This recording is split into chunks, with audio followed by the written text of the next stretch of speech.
à tous, bienvenue dans votre journal en français. Voici les actualités principales de ce mardi. សម្ដេចពិជ័យសេនាធិបាញ់ Vice-Premier Ministre, Ministre de la Défense nationale, encourage le groupe de travail de construction du monument politique gagnant-gagnant dans la province de Cancun d'achever les travaux restants dans un proche avenir selon le plan prévu.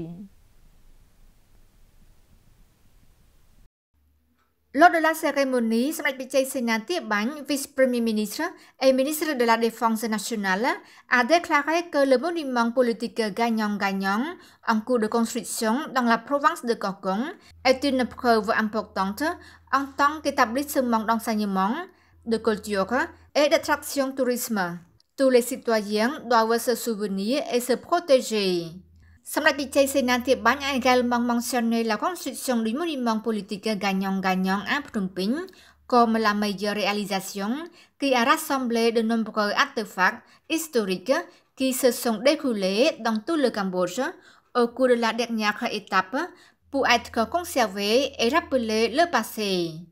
Samdech Pichai Sena a rappelé que cela fait 5 ans depuis l'ouverture en public du monument politique gagnant-gagnant et le 25e anniversaire de la fin de la longue guerre civile à travers une politique gagnant-gagnant menée et développée par Samdech Techo Hun Sen, Premier ministre.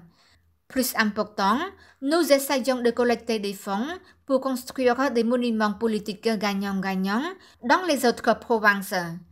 À cette occasion, Samdech Pichai Sena a encouragé le groupe de travail d'achever les travaux de construction restants dans un proche avenir selon le plan prévu. Le 17 juillet 2023, au ministère de l'Information, Son Excellence Khieu Quanh Ret, ministre de l'Information, a accordé des rencontres à M. Jean-François Tang, directeur général de la radio France Internationale RFI Khmer, à Madame Bun Chan Nimol, directrice générale de Sastrafilm. Du même jour, le ministre a aussi rencontré une délégation du ministère de l'Information dirigée par Son Excellence Sok Proset, secrétaire d'État à l'Information. À l'occasion de cette journée de rencontre, Son Excellence Khieu Quanh Ret, ministre de l'Information, a réaffirmé la position du ministère dans la poursuite de la coopération avec la Radio France Internationale et RFI Khmer dans la diffusion des informations avec la responsabilité et la professionnalité. Monsieur Jean-François Tan, directeur général de RFI Khmer et expert en géopolitique, a rendu compte du processus de la diffusion de RFI dans le pays. Il a affirmé la forme de la diffusion de RFI Khmer pendant la campagne électorale et après des élections en adhérant aux principes du journalisme professionnel pour contribuer à la lutte contre les fausses informations. Dans la matinée du même jour, Son Excellence Khieu Quanh Ret a accordé une visite de courtoisie à Madame Bun Chan Nimol, directrice générale de Sastrafilm Production, pour l'informer du processus de production du film. À cette occasion, Madame Bun Chan Nimol a exprimé sa profonde gratitude au ministre de l'Information pour sa contribution à la promotion de l'industrie cinématographique cambodgienne en encourageant la diffusion des films cambodgiens sur toutes les chaînes de télévision pour la fierté de l'industrie cinématographique cambodgienne. Les encouragements généreux et le dévouement de Son Excellence Khieu Quanh Ret sont une contribution à la promotion de l'industrie cinématographique cambodgienne ainsi que l'opportunité du développement de Sastrafilm Production. Depuis le début de 2015, Sastrafilm Production n'a produit que 50 épisodes du film, mais un peu plus tard, cette production locale a produit de 250 à 300 épisodes par an et qui ont été diffusés sur la chaîne de Bayon TV. Son Excellence Khieu Quanh Ret a salué les efforts de Madame Bun Chan Nimol pour la direction de Sastrafilm Production en produisant des films de qualité pour obtenir le soutien des publics locaux et étrangers. Le ministre a encouragé les dirigeants, les producteurs et les acteurs à continuer à travailler ensemble pour produire des films de bonne qualité et de plus connus dans l'avenir. Dans la même journée, Le ministre de l'Information a accordé une rencontre à son Excellence Sopraset, secrétaire d'État à l'Information et président du comité international du ministère de l'Information, qui a conduit 3 sous-secrétaires d'État et conseillers nouvellement nommés à lui rendre une visite de courtoisie pour demander des recommandations du travail. Son Excellence Sopraset a confirmé que les sous-secrétaires d'État nouvellement nommés sont compétents, bien formés et titulaires de diplômes étrangers et qu'ils contribueront au travail des relations internationales du ministère de l'Information.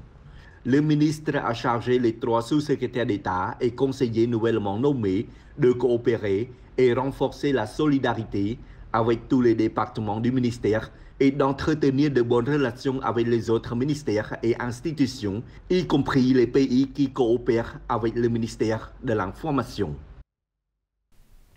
Son Excellence Chia Van Det, ministre des Postes et Télécommunications, a rencontré le 17 juillet 2023 les élèves et les étudiants qui sont venus du district de Tokpo, province de Kampong Chhnang, et qui ont poursuivi leurs études dans des établissements supérieurs à Phnom Penh.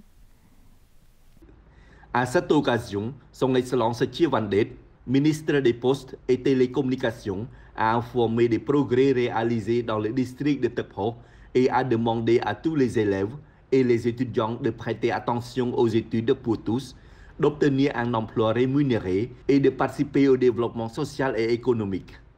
En outre, le ministre a informé de l'avancement des travaux du ministère des Postes et Télécommunications, de la réforme interne pour rendre le système plus simple et plus rapide et de l'introduction du numérique pour favoriser l'efficacité du travail.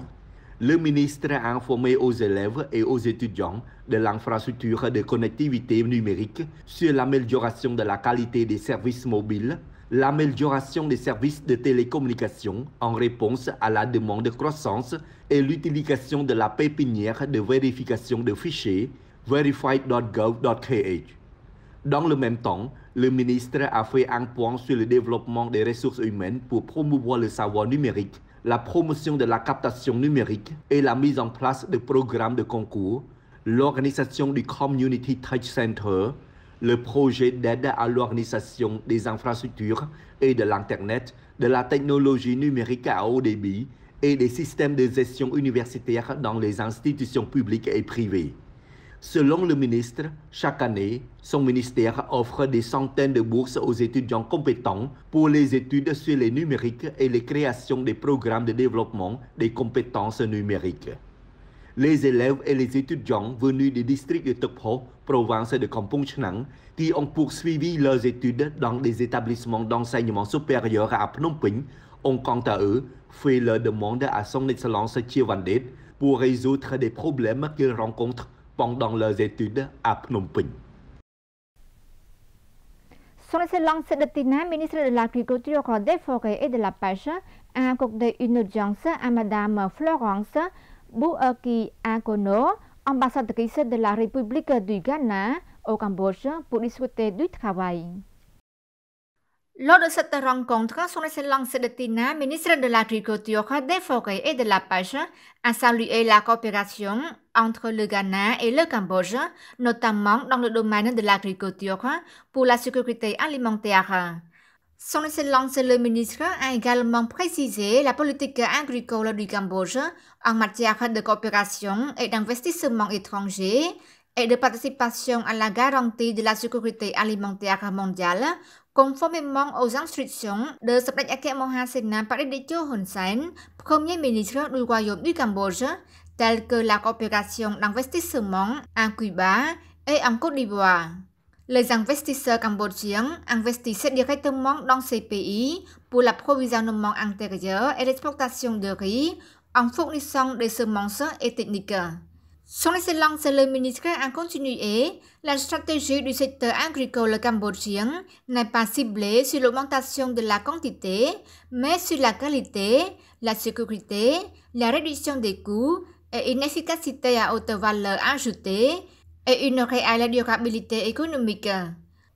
Un autre point important est de considérer la faisabilité d'exportation du riz et de la transformation du riz pour l'exportation, ce qui offre différents avantages. Pour la coopération économique avec les pays partenaires, le Cambodge s'en tient au principe d'égalité en matière d'investissement et d'avantages. Pour que la coopération soit réussie, elle nécessite la sécurité, la stabilité, la coordination dans les aspects juridiques, politiques et techniques. Le Cambodge et le Ghana ont un bon signe en raison du régime démocratique et des géographiques similaires, ce qui est propice à la production agricole, notamment la culture du riz. Pour la prochaine étape, l'équipe peut commencer à organiser des réunions en ligne pour en savoir plus et mettre en place un protocole d'accord entre le Cambodge et le Ghana en se concentrant sur ce que nous voulons réaliser, a dit son Excellence le ministre. Et c'est la fin de notre journal. Merci pour votre fidélité. À demain.